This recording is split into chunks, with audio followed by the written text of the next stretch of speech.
Hello, loves. I actually recorded this episode, which is going to be following on from this intro, last night with the two wonderful ladies who you're going to meet. So I'll let them introduce you.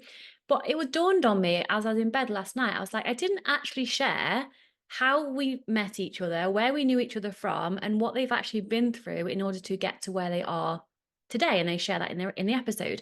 So Susie and Christina joined my group coaching. So they've had no one-to-one coaching with me. This is all primarily the group coaching that they've experienced.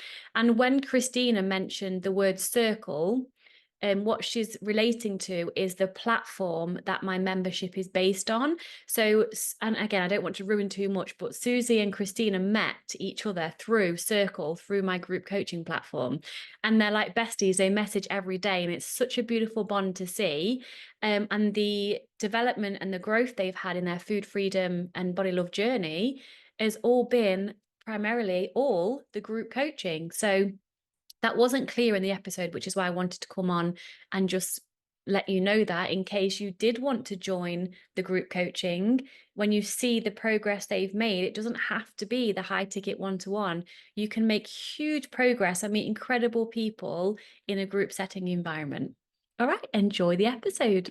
Well, we have the lovely Susan and Christina with us today, and I would like you to both introduce yourselves. So I can see Christina first. So do you want to introduce yourself first, and we'll go to Susan? I'm Christina and I'm nearly 65 and I live in Australia, and at this time it's about 10 to 1 in the morning. Dedication. Yeah, really. Oh. And you, Susan? I'm Susan and I am in Gainesville, Florida in the States.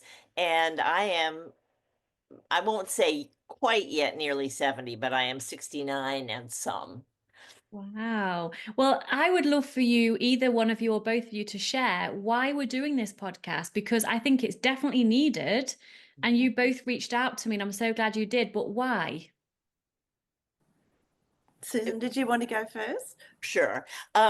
So I think I'll speak for myself, but I think the same is true for Christina, that as I kind of embarked on this process, I realized I think the myth that everybody with anorexia is 19 has been broken, but there still weren't that many people I was hearing about who were older. And I think in my experience, it may be that coaches have worked with older people, but in my experience, I am the oldest person I know who's recovered from an eating disorder. So I thought it would be maybe helpful if there are other people out there. And just one little additional thing. I think that I have begun to think that a lot of women may not be anorexic, but may have disordered eating in their older years. Because when I see a slim older woman, it's possible that that's her natural body size, but it's seeming increasingly unlikely to me that that's the case. Yeah, great. And I'm glad we're here. So, Christina, is that similar to why you wanted to Oh, share? absolutely. You know what Susan was saying about, back in the 70s when we both had our anorexia, there was really not very much known about it. I mean, I think the thing that people were going to go and do if you were actually diagnosed, which I never officially was, they'd stick you in hospital, put a nasogastric tube down your throat, and then wait until you got back to what they called your recovered weight. But I think, like Susan was saying, for a lot of us, we basically just worked our way out of it and out of being in that severe state of eating disorder and lived our lives not knowing that, in fact, we were still very much being controlled by eating disorder behaviours. And it wasn't until I discovered you in a state of desperation, nearly 18 months ago, nearly 2 years ago, that I realised that, oh my God, this is not me just not being able to control my weight or anything anymore. This is actually a behaviour that I've been carrying on for nearly 40 years.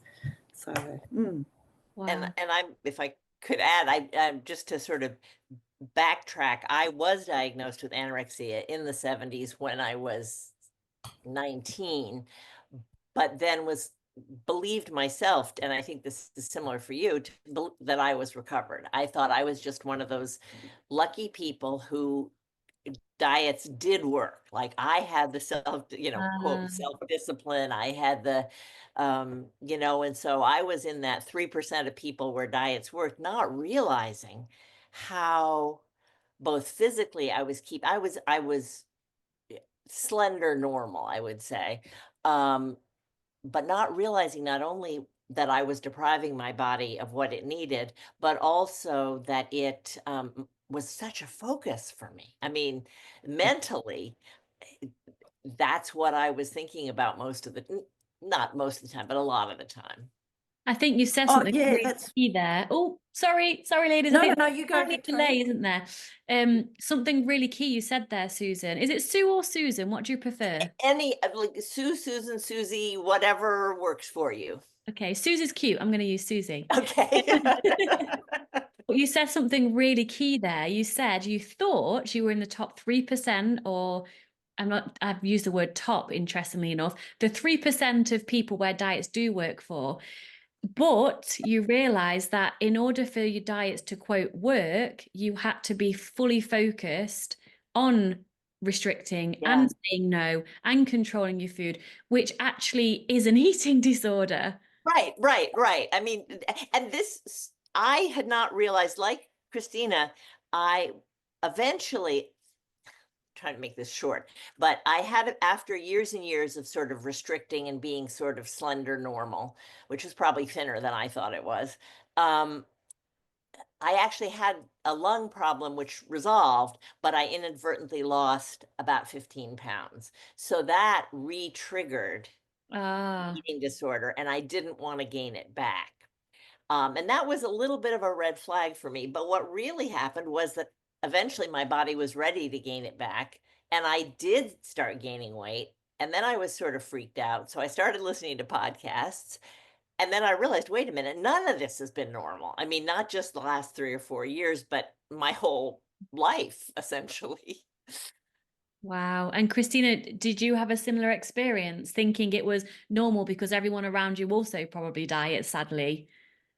Yeah, well, unlike Susan, I didn't diet to the same extent, but I think once I had my kids, oh well, first of all, went through the 5 years of not so much severe restriction, but I lost my periods I had one period after I started the diet that started the anorexia, and it never came back.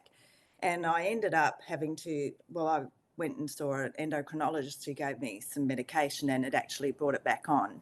I know, which in itself is a trick. It was a sign that I was obviously not at the correct weight for my periods to return naturally, even though I'd been told by a doctor that, oh yeah, you could afford to lose a few pounds. Oh my God. I know, I couldn't believe it. And And Unreal. they just whack you on medication to bring your period back, which isn't a real period anyway. Right. And then, of course, I went on to the pill. So I really didn't know when What they was would what? naturally. Right. Yeah, exactly. But once I found out I was pregnant, because I think whenever I was on my own, I would just restrict, or I'd do some extra exercise or what. But it was just this big secret, because I think subconsciously I really knew that was not. Yeah, me Not too. right, but I couldn't talk to anybody about it. Nobody else would understand. And then there was obviously this pressure to, maintain a certain size. And then once I got pregnant, there was a switch that turned off many, saying, oh, well, you've got to eat healthily because you're carrying a baby. And I did. And it was a period of kind of a sense of freedom, in a sense. I had a well-rounded diet, but I didn't restrict. And then when the kids were growing up, I realized that even though I'd not sort of consciously made this decision, I just kind of instinctively understood that any kind of eating behaviors of mine would reflect on the kids. And we've got 2 daughters, so I was really concerned about what that might do to them. Anyway, we got through the other end of that, and they've grown up without any eating disorder issues, thank God. That's But amazing. I'm quite proud of that, actually. Yeah, you should be. Yeah. But I think, I'd always been in a reasonably lean body, and I just thought, I'm just one of those lucky people. But then when I hit menopause, I at the same time happened to change careers into the fitness industry. And so then, I was teaching maybe up to 20 group fitness classes a week and doing my own exercise and thinking, I found the magic formula. I can control my body. And actually, I was probably leaner then through my 50s than I'd been basically my entire adult life, apart from during the anorexia. And then it was almost like the day I hit 60, everything that I'd been doing for the last 10 years no longer worked. And I thought, what's going on? And that was, and then, I'm still sort of active, but I couldn't maintain the same intensity of physical activity anymore. And then I'm thinking, oh my God, I'm going to have to start dieting again, and all this sort of mental things. And so that for that next 18 months, I just felt just terrible, because while I didn't put on weight, I had this tummy that for the first time in my life I had, and Welcome to I menopause. didn't know what to do about it. And it wasn't, I think, until I heard something from you, Victoria, that said, once a woman reaches or comes out the other side of menopause, because of the lack of estrogen, our bodies create this bit of fat around the midsection. I thought, how did I get to this age and never know? And not know it. I know. Because no one can make money from you knowing that the body's smart as fuck. Right. They keep good secrets. Exactly. And I think now I've forgotten, so it'll come back.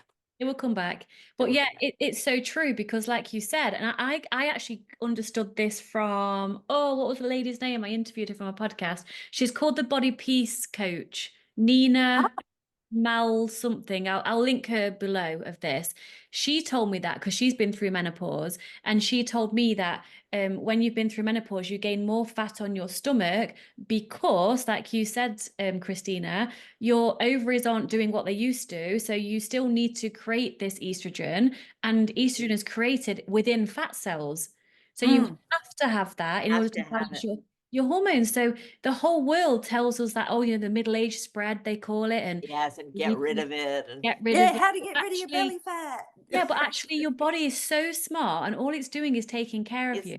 We need to get out of our own way and learn to appreciate ourselves. So where are both of you now in terms of we're going to go how you got there in a moment, but how are you both living now? Would you say you're there, even though there is no there? But what have you learned about this whole process, and where are you both in terms of food freedom and body love? You want to go? Oh, okay. Christina first. I'll say Christina first. It's easier then. Well, we chat every day through Circle. It's so lovely. Every morning I wake up to see with this little red number 1 from Susan, so we could have our chat. It's just been absolutely gorgeous. But now I've forgotten the question. Where are you, and where are you now? Yeah. Yeah, I think we'd probably both agree that I'm saying that I'm about a 99.9% recovered now. And it's been, have you frozen, Victoria? Have I? No. Has she? There. Yeah, you just froze for a sec, but you're back with us. I'm back. Yeah.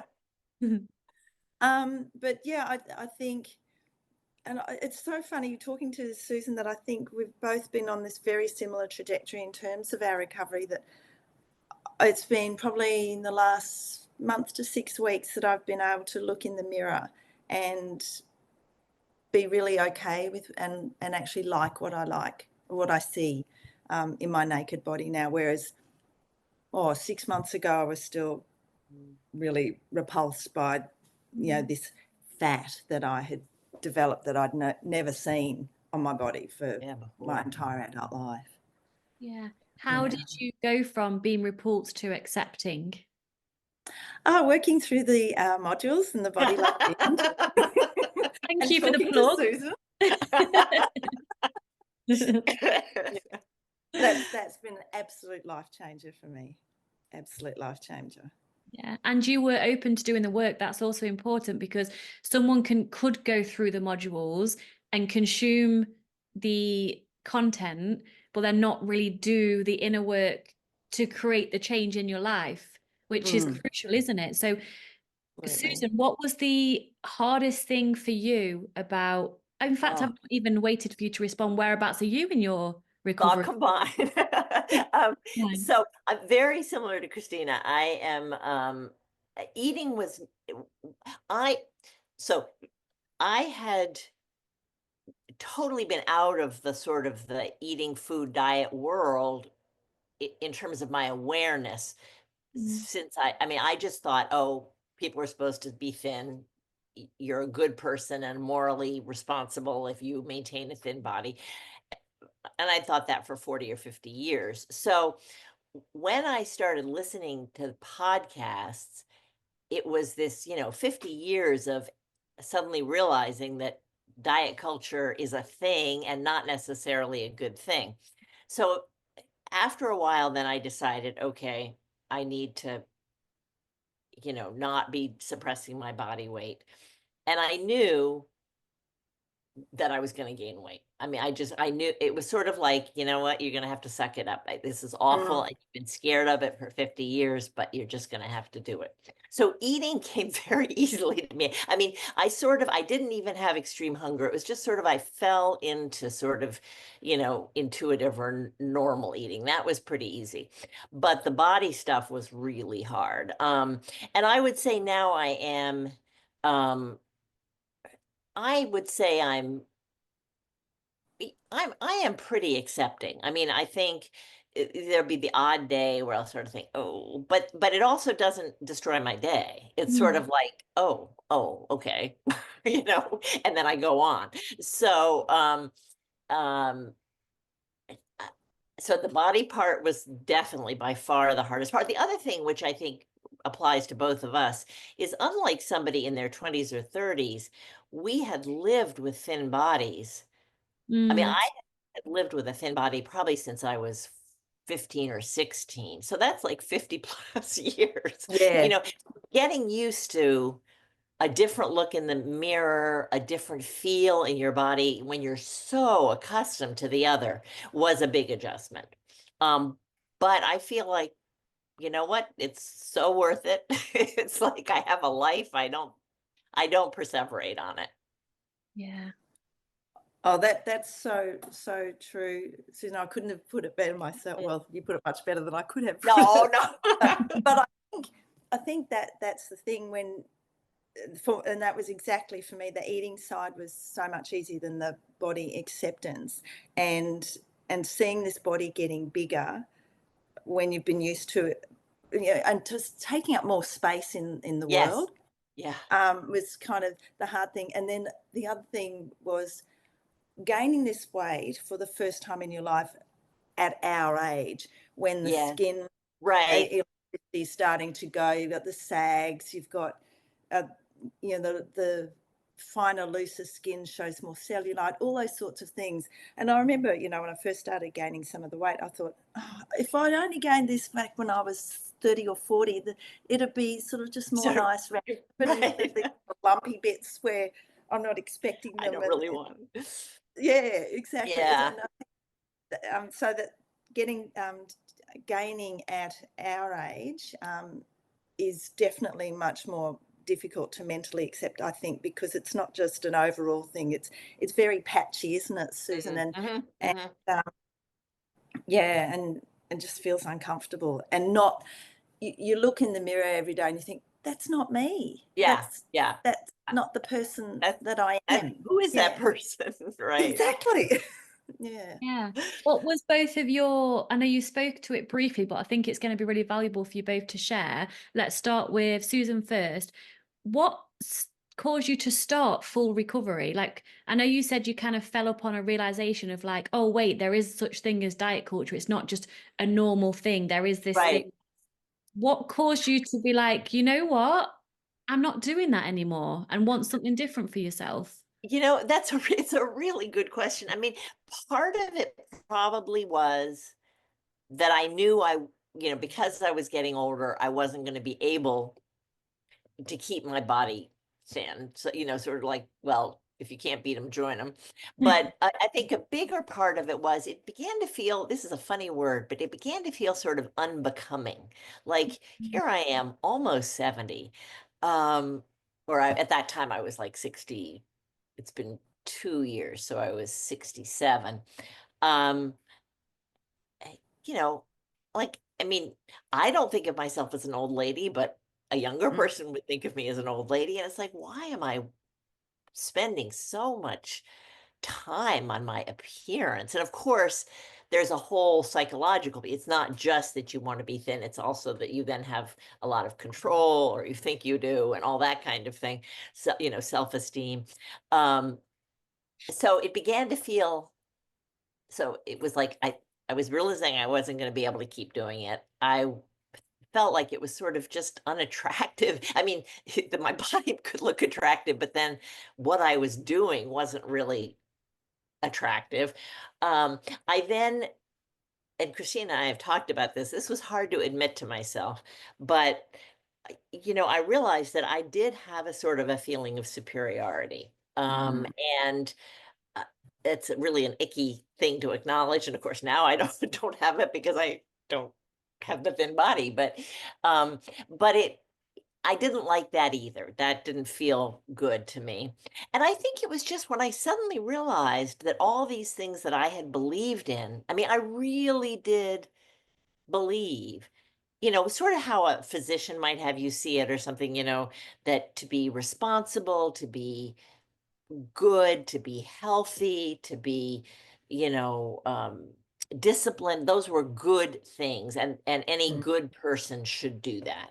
And when I suddenly began to listen to all these different podcasts and to realize, wait a minute, this is not the case, then it was sort of like all bets were off. It was like, well, because once, I couldn't really go back once, you can't unknow something once you know it. No, no. Mm. And so it was like, oh, okay. And then there was something very appealing about the idea of eating freely and comfortably, and sort of being in the world with other people. But there was a cost, but well worth it. Yeah. Thank you for sharing that, Christina. What was Well, I know you shared briefly, but what was the point where you decided to invest in yourself and join the group? The December Body Love Binge, I think you joined originally. The I monthly did, thing that I did, yes. So that's it was, two we years had ago. a free Yeah. free podcast back in September, I think it was, 2023. Yeah. Yeah, and then I joined the December one and then came on from there. Yeah. But I think, well, actually, I'd been looking at some podcasts on body positivity, and accepting your bigger body and all that stuff. And I remember actually reaching out to she's an Australian dietitian online. And it was the first time I'd ever told my story to anybody. And I was just, it was just a text message. And she came back and she said, "Oh, I can't help you. You really need to see a psychologist." And I thought, Oh. oh my God, something's wrong, really wrong with me. It Oh, was like Susan, I'd got to that point where this is just too hard and unsustainable. yeah, yeah. I can't control my food anymore. Well, not that I can't control my food, but I'm tired of controlling my Right, food. right, And I'm right, tired right. of exercising at this level. I physically and Yes. emotionally can't do it anymore. And so she said that, and I thought, there's got to be a better way. Oh. And then it was like a divine intervention. Victoria Kleinsman, Body Love Binge. And I listened to this podcast and I thought, my God, this is the woman who's going The to most save my wonderful thing in life. the world. And for me, that's how it happened. But I think, getting back to what Susan was saying about that sense of superiority, when she first said that to me, I thought, oh my God, that's me too. I've had this sort of just simmering below the surface, and when people were saying, oh, I don't know how you do it. How do you keep yourself, and I'd say, oh well, I'm just, and actually, this is what I used to say. Oh, I'm just lucky, I guess, but not even acknowledging the amount of work that it took to keep it that way. And then I got to the point where I'd say, no, well, actually, I have to work pretty hard to get, to stay do like this. this. And then, yeah, and then I just got to that point. Yeah, it's just total mental and physical exhaustion, and you Yeah. just can't sustain it anymore. Yeah. But I think what pushed me on with that for all these years, and again, Susie, I reckon you would probably relate to this, is my self-esteem came from people validating me from my body. Yeah. Yeah. Because I couldn't give it to myself. Yeah. Yeah. And that's And why I think that's one. Oh, sorry, that's why we do Victoria. the deeper work, right? Because Right. Yeah. Understand the other yeah, stuff underneath it. Right. underneath. So something you said again, really important, especially as both of you being more mature women. I see that people compliment and validate you more because you're both older. How do you Right. And it's less stay so common. slim? Right.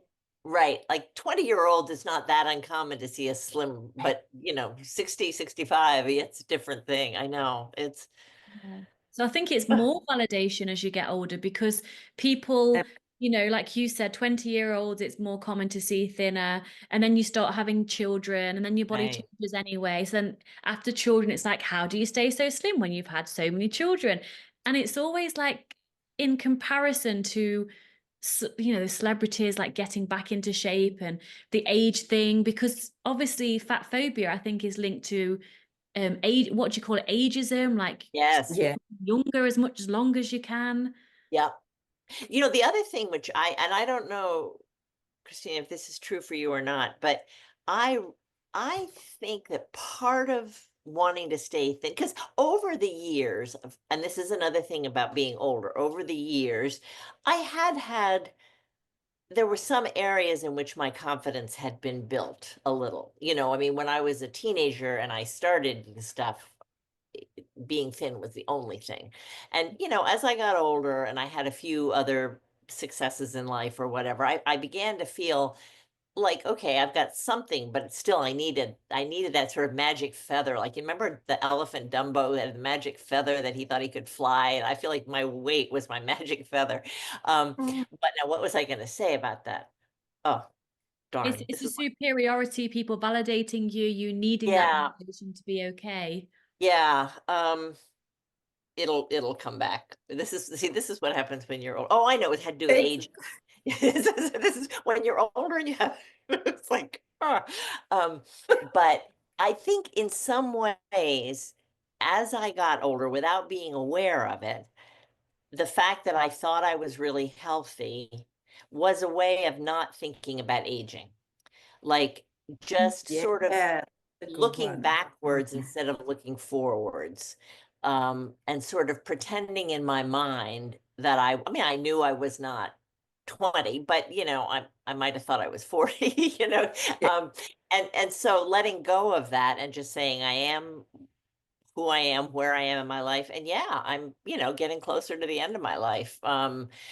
was in some ways helpful for me. Yeah. Christina, I know you had in your journey, because you were a personal trainer in the fitness industry, and I know very well what that world is like. I'm not putting a downer on personal trainers or the fitness world, because it's a great world to be in if you're not sucked into the obsession and over exercising and having a lean body, etc. That was a massive part for you to overcome in terms of exercise and leanness. So can you talk a bit about that and how it impacted you being in the fitness industry as an older woman as well? Yeah, well, that's right, because I came into the industry at the age of 52. So, first of all, that was unusual. But then there was enormous pressure to try and maintain this, lean, fit physique. And yeah, and it was kind of at all costs. And then you sort of think, oh, if they'll notice if I put on 2 pounds, that sort of thing. It's and yet the very interesting thing about this whole process is that I have gained weight, and nobody's actually really noticed. There you go. other than saying, oh, you look well. But, which, of course, you know, for somebody who's so focused on being slim, when somebody says, He you says, you look look well. well, That's the kiss of death. you're like, yeah, that's right. So true. What a great way to describe it, Susie, the kiss of death. I Yeah. totally get that. And so, Christina, and then to Susie, what have you uncovered along the way that perhaps surprised you when you first came wanting to sort out your eating and how you felt about your body? What did you discover that you were like, oh, I get it now, maybe? I actually, for me, this has allowed me, I think, for the first time in my life to be my real self. I've always pretended to be someone else, or, you know, and of course the people pleasing thing. Yeah, and I've just got to that point where, okay, guys, you take me or you leave me. If I'm annoying or I'm embarrassing, then that's just tough. That's who I am. And I think that's probably been the most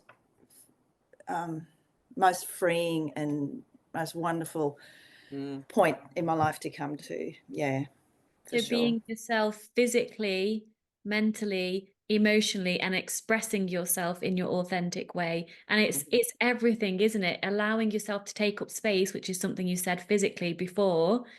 Also allowing yourself to just be who you are. I felt emotional when you said that, because that's all I want is for women, everyone, to come back home to themselves. Because the Yeah, most simplest thing is to be ourselves, but it's the most hardest thing in Hard this thing. world. Yeah. it is. Yeah. Yeah. I think for Susie and me too, because we're now, well, you know, I'm transitioning to retirement, and Susie is And I'm retired now. there. Yeah, and she's been very much encouraging me to do. It's a wonderful thing. There's not that work pressure anymore.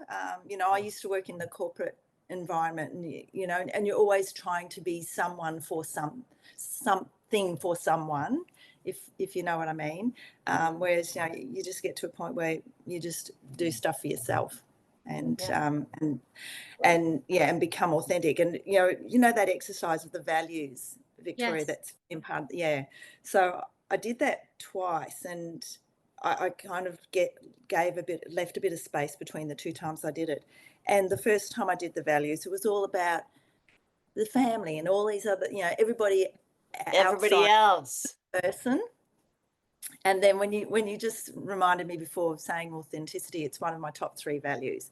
And I thought, once I did that exercise a second time, thinking about myself as a person. So yeah, self-love, self-acceptance, authenticity are my values now. And I just, and I remember when I did that exercise again, I thought, oh, and yeah, it's okay to put yourself first and love yourself. Yeah. Yeah.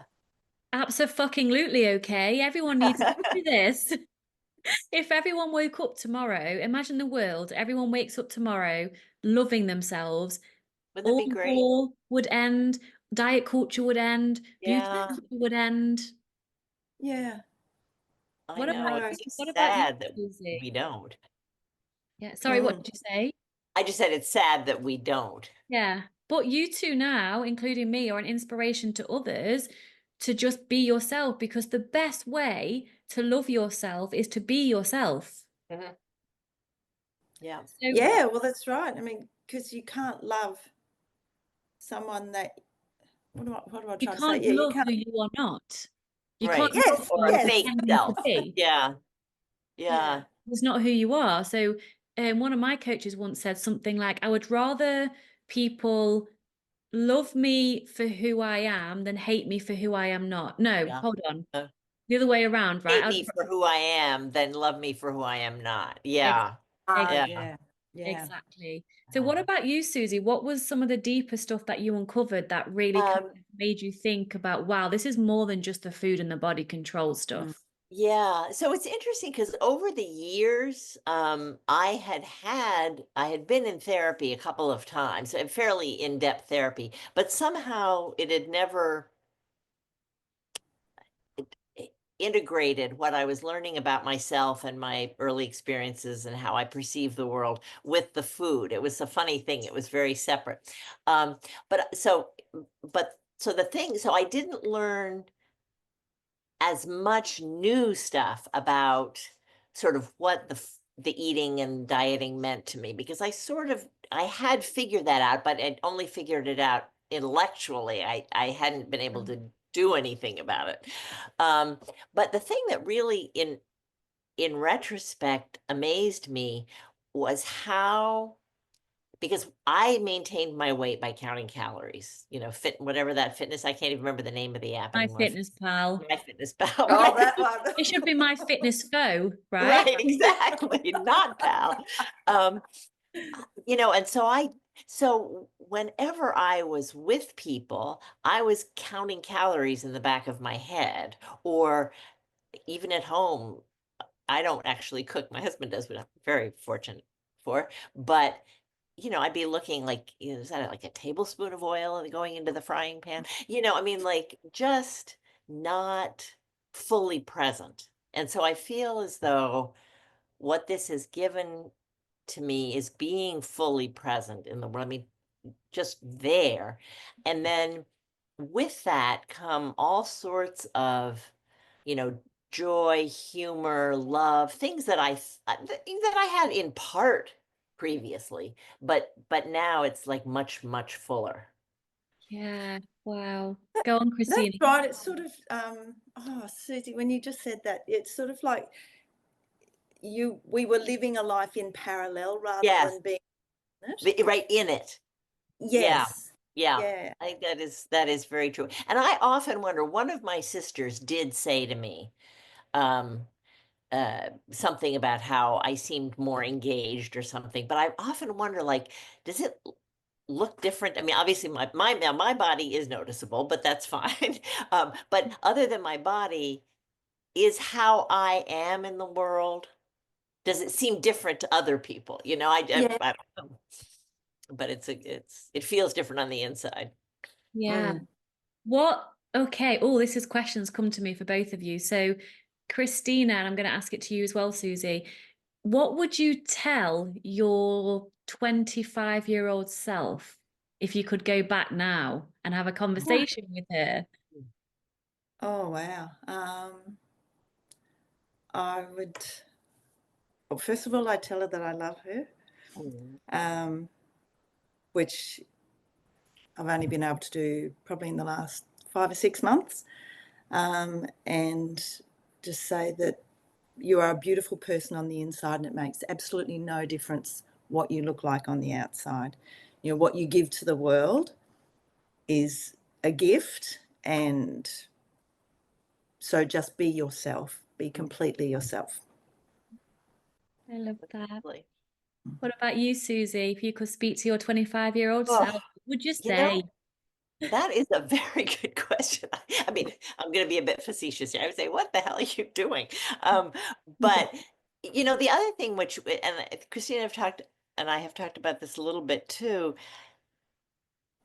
I don't know if I could have, where I was at that time, my lack of confidence, my lack of Mhm. feeling attractive.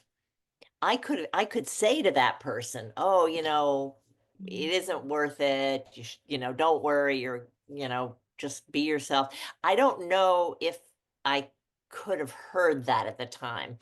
And For then sure. oddly enough, I'll never know. There's no control group for your life. But um, I when I was working, so I am a clinical social worker, and then I worked in an academic setting, so I did a lot of training as well as working with patients. And I was wound, just tightly, tightly wound, like a tightly wound spring. And the food kind of, I was a workaholic, I was up early, I went running, and so the question is, could I have separated out and been relaxed around my food while I was still sort of hyper in the rest of my world?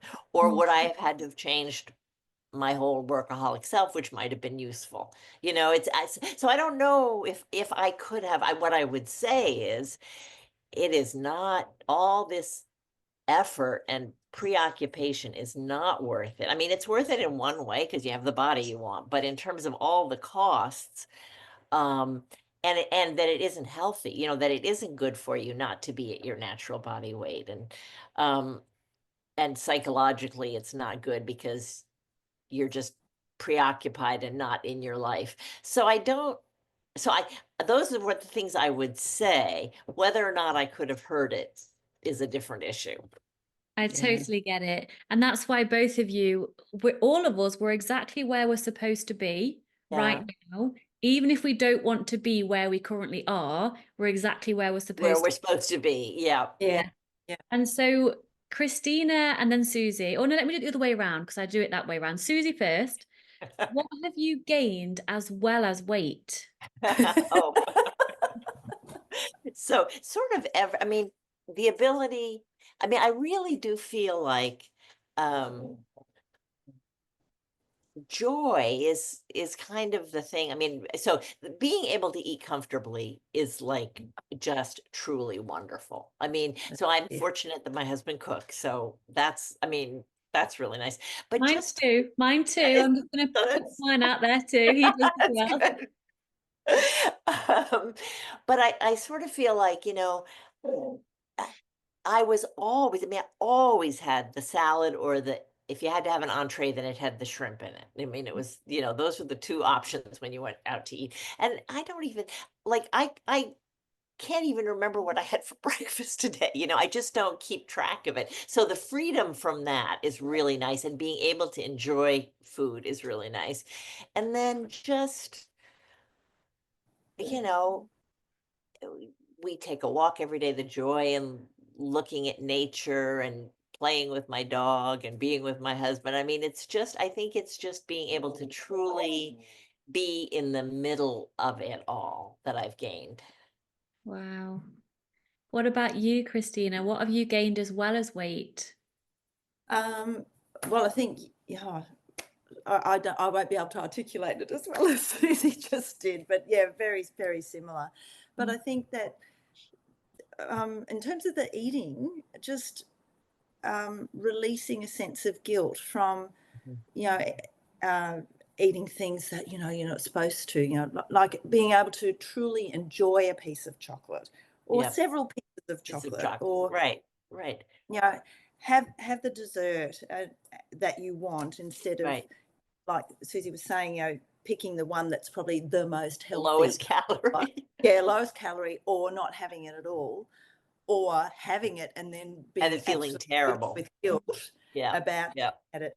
And I think, again, still on the eating side of things, what I have found really interesting too is, I'm just so in tune with how my body feels in terms of its hunger now, Yeah. whereas I, I don't think I did. You know, I would eat at a certain time because that was when you were supposed to eat. You know, you weren't allowed to eat outside of those times, or, you know, if you did it was just a snack because you're having a low blood sugar thing and you had to get something Yeah. up I had so to your get brain. something up. Yeah. Yeah. So, you know, that from that being totally comfortable around food, any type of food now is been really lovely. Um, but also, as a person our age and now not being so slim anymore, I kind of feel like I've joined a club in a way. Yes. Yes. Yes. That's right. I don't I don't feel so different anymore, which is nice as well. That, you know, it was always having to sort of I felt separate from everybody Yep. else. Yep. And yeah, and now I don't feel that way. And the other freedom too was, you know, if you go on a run and you just, oh, I don't think, you know, and you, instead of having to push yourself through to get to that next kilometre in X number of minutes, you know, Yeah. if you just think, oh, I don't think I feel like running up that hill, that's okay. Yeah. You can walk up Exactly. the hill. Yeah. Yeah, you know, just those sorts of things. Instead of being so prescriptive about the physical movement anymore. Yeah, that's So That is nice. I'm yeah, hearing yeah. you've gained weight and freedom in all ways. Yes, yeah, for sure. Absolutely. Mm. Yeah. What was each of your favorite part of the modules? I'm curious. So, Christina, what was your favorite? If you had to pick one subject of the Oh my module, God. what was your In favorite? terms of what it did for me, Yeah. I'd have to say the inner child work. Yeah. I think. That was huge. Mm. And I went. It was like a big kind of emotional roller coaster because like a lot of people say, oh, I had a lovely childhood, but there were things growing up that were not right, and I actually had to go through both my parents have passed away now, but I had to go through and I felt bad about it, but go through a period of being angry with them even because it was their behaviours that basically triggered my behaviours and set me on a lifelong trajectory of thinking about how I looked on the outside, how people perceived me rather than the person that was inside. So I found that was enormously helpful. And once I got over this period of, I went through a period of, I guess, anger towards my parents, which I felt really bad about. I realised that I had to get that out of my system Yeah. to move forward. Yeah. What Yeah. about, was it the same for you, Susie, the inner child modules? Yes, I think so. Even though I had done a lot of that work and knew it, it still was really helpful to sort of because Mm. I had sort of talked about it. I mean, I haven't been in therapy in 20. Well, I was briefly when I decided to um, sort of turn my eating around, but it wasn't sort of a longer term, deeper uncovering therapy. So I'd done that years ago, but you know, thoughts when you're thinking about it or remembering, they can kind of flit through your mind. But if you're really sitting down and writing something, then you Yeah. Yeah. really, you have to face it. So I would say that, and then the body stuff. I was just, Oh, yeah. I was just hungry for anything that would help me get through that hard time Yeah. with my What would body. you say? So someone who's listening to this who's similar to age to you, and they're perhaps in the restriction or the diet binge cycle or the purging or the anorexia, like whatever it is, and they're so petrified of weight gain because Yeah. that's all they've ever known is to stay thin. What would you say to them, knowing that you'll be speaking to them in the same mindset you was currently in before you know how you Yes. feel Oh my gosh. now? You come through. I mean, you really do. And some of it is the work you do, and some of it is time, at least for me. Yep. It just that now I've had about, so it's a year and a half. I started my recovery in May of 2023. So, I didn't probably gain all my weight I probably gained in the first 6 months, 6 to 8 months. So one thing is it does stop. Like you do Yeah. actually stop. That's right. That's worth And then, noting. I think that's worth noting because people are petrified it will right, never and stop. then just keep going. And you actually, and there is something very cool about f- knowing that you're at your set point and that an extra whatever now or less, I mean, it just doesn't make any difference anymore because your body is where it wants to be and it's pretty much going to stay there. So that's a very comforting for me. And it also is like amazing that your body kind of knows. And then I would say that it does get better. I mean, some days I kind of like how I look, some days I kind of think, but it's just not a big deal. Mm. I mean, and yeah, I am almost 70, so it's probably just as well. It's not a big deal. I would like to sort of second what Christina said about whenever I was thin and feeling kind of superior, whatever, I was also like very aware that I was setting myself apart from sort of the normal, Yes. that there might be some resentment there, or I felt uncomfortable about it or something. And so now I feel like, oh, I'm in the club, yeah, I kind of don't like my tummy that much, but everybody else I know has one too. So it Yeah. helps. Yeah. What about you, Christina? Well, I think when you first, I was looking back over some of the chat that we have on the Body Love Binge, and there was a message that I'd sent where I was going through a stage. So it would have been September last year, where I was absolutely repulsed by what I saw in the mirror, naked me, and I thought, oh, this is just awful. And I remember going onto the chat to try and get some feedback from people, and Susie knows this because we talked daily about it. And she would have days like that too. And oh, now I've completely forgotten what I was going to say. So this is what happens, Susan. When you get older. Me too. It's not just you, it's me too. So I asked, like, what would you say to I guess the old you before you started recovery, who was in the mindset of, oh my God, I cannot gain weight because my world will end. Oh, that's right. Yes. Yeah. What would you say?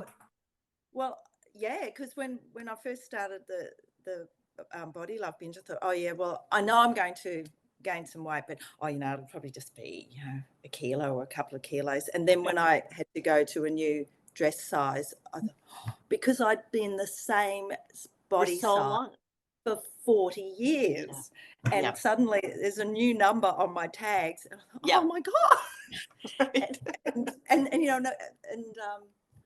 Yeah, so that was a huge thing for me, because my body size was my whole identity, I thought, to the outside world. Yeah. What would have helped? I know you needed to be in the right place, which you both were, which is why you're here as you are now.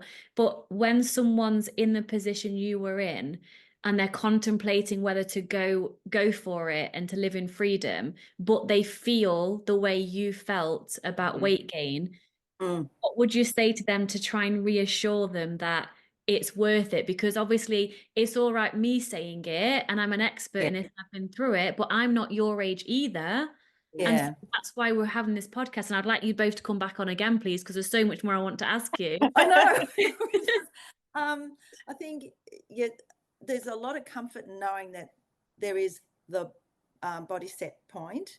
Yeah. And our bodies are so much smarter than we are. And because I think any of us who've lived in slim bodies for much of our lives, or have had such control over them, are terrified of them getting bigger. And if we let go and just allow to happen what happened, how big are we going to get?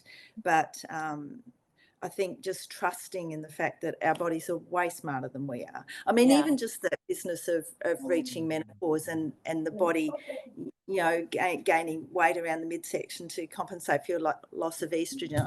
I think that's brilliant. And I'm so pissed off that I didn't know. Right. I found that out like just over a year ago, and I'm nearly 65, for Christ's sake. It is amazing. And I think it's nice.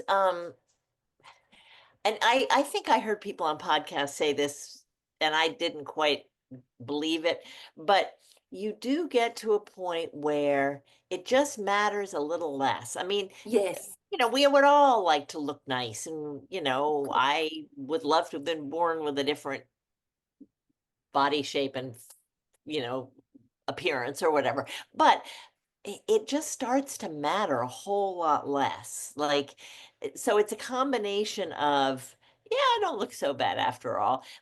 And the days that I don't feel so great, or the moments that I don't feel so great, it's not the end of the world. It's just like a second or two. And I would say, get rid of your small clothes. Yes, there's nothing. And actually, my sister was very, very sweet when I was starting this process. And she sent me a gift certificate for new clothes, which was really sweet. And I said, well, I'm worried because if I get them now, then I'm going to be even bigger. Like, I'm bigger now, but I'm going to be even bigger. So I don't want to use the gift certificate till I know I'm at my top. And she said, no. I want you to be comfortable now. And that was very helpful. So find comfortable clothes and there's lots of online thrift stores. I bought jeans from different online places that were used jeans, but they got me through, and now I'm in a stable place. So that's great advice. I love that, being like she said, don't wait until you're Yeah. there. Yeah. Actually be comfortable now. And In the I know moment. I'm not at the stage where you both are, because I'm younger when I went through my recovery, but it helped me revamp my style a little bit. So Yes. I Yeah. used to live in skinny jeans. Yep. And then Yes. during recovery, when I gained weight, I was like, jeans aren't doing it for me anymore. I just Right. can't find a pair that are comfortable. So I just Yeah. don't own a pair of jeans anymore. Yeah. Yeah. Yep, it is true. You have to, like, because I was so used to sort of A-line dresses that fell absolutely, straight. And now you do Yeah. have to sort of change your style, but it's a good opportunity. So That's absolutely right. It's kind of nice coming to this point where you want to just try and find a new style for you. yes. Yeah. Yeah. But yeah, comfort is the key. Yeah, Oh, for sure. God. Comfort is key. And I Susie and I talked about this a few months ago. I was sort of cleaning out my wardrobe, a couple of really lovely outfits that, of course, I don't come anywhere near now. Yes. But, and this is something I found really interesting as a perspective. One of my daughters is quite, well, both of them, but, one in particular is quite slim. And so I'd gotten too big for my things, and I said, "Oh, do you want to try these?" And she tried something on, and it actually was too tight for her too. And she's quite slim, and I thought, You were oh, thinner than you knew. yeah, I didn't realize just how small I had been, Yeah. and yeah, so I think it's just coming to that point of reality in terms of your body size. And yeah, I'm just really comfortable with the size I am now. Yeah, there are times when I think, no, I don't actually. I don't regret for 1 second now being at this point. It's just too hard the other way. Yeah. Yeah. I mean, there are times when, I have a momentary, oh, it would be Cool. nice to be the smaller body, but it's so momentary. And it's, I do believe, I honestly believe that I was a unicorn. I was exempt from body dysmorphia, that my body really wasn't that much bigger than that wasn't that much smaller than I was envisioning it when I was thin. And now I look at pictures and I'm like, oh my God, you know, I was really pretty thin. So Mm, the other thing is, you and I haven't talked about this recently, and I think it's because it's subsided, but we used to talk about the roller coaster of body image. Like you would yeah, just have periods of time where you'd feel okay about your body and then have a few bad days and then it would get better. But if I have that at all, it's definitely flattened out. I mean, I don't have up and Mhm. down. yeah. That's so true. That Susie and I were talking about that just a few weeks ago. I think that we felt that body dysmorphia had pretty much gone. Whereas I Yeah. realized um, for so many years, I obviously thought It's I was much perceived. bigger than I than Yeah. I, Yeah. I And I think literally. that does go the deeper, Yeah, well, we've noticed it sort of has faded. It just yeah. gently faded The away. the Yeah, deeper you accept and love yourself unconditionally, the dysmorphia drops away because there's nothing behind the thinness that you see or don't Right. see. There's no magic. It's like, You just what was accept it. that? It Yeah. doesn't matter so much. So, okay, like I said, I would love you to both come back because I still have loads of questions and we're up in the hour. So, are you okay if I ask our lovely listeners to email me questions that they might have specifically for both Yes. of you for our next oh, one? for sure. That'd be Yeah. Yeah, good. Okay. yeah. And I'll leave I forgot the quick fire questions. I'll leave them till the next time. Oh, It's when next Oh, time. phew. That's good. we'll I have was some really fun with worried it. about those. Well, let me ask you one now as we round up then. You've asked yourself to for me to ask you. So, Christina, okay, let me think of a challenging one for you. Oh no. Okay, it's not challenging, but it's fun. What's your favorite smell? Oh, it's frangipani flowers. Oh, I what just, about yeah, you, I love Susie? the smell of. Mm. Um, I like lavender, but the smell that I never had smelled until I moved to the South is something called Confederate jasmine. It's a kind of jasmine, and that Oh, is a really lovely smell. So mm. Beautiful. Well, ladies, thank you thank bottom of you. my heart Oh, for suggesting sorry. this and reaching out, because it's been so valuable. I'm actually going to, I mean, we're still recording, but this is going to be live. What day we're on? Thursday, like next Wednesday. So I'm going to get it out straight away. Um, Ooh. so as we end, is there anything that you want to say to our listeners before you come back on again? It's worth I it. would say, yeah, it is never too late to That's recover right. from eating disorder. Never too late.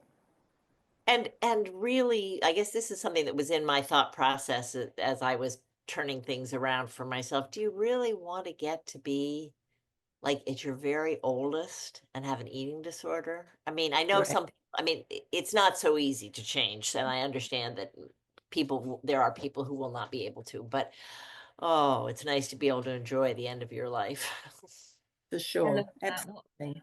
What a powerful note to end on. I think I wrote on my website somewhere, I didn't want to be 60 and still counting almonds and weighing Yeah. fucking peanut butter. Yes, Exactly. exactly, exactly. I never Exactly. want another egg white again in my life. I'm just saying. Oh my goodness. All right, ladies. Thank you so much. Bye. Anyone wants to send us questions, please send them to my email, victoria@victoriakleinsman.com, and I'll get these two lovely ladies back on to talk more about recovery in the older years. That Much love sounds to you great. both. Mwah. Bye, everybody. Thanks, guys. Bye-bye.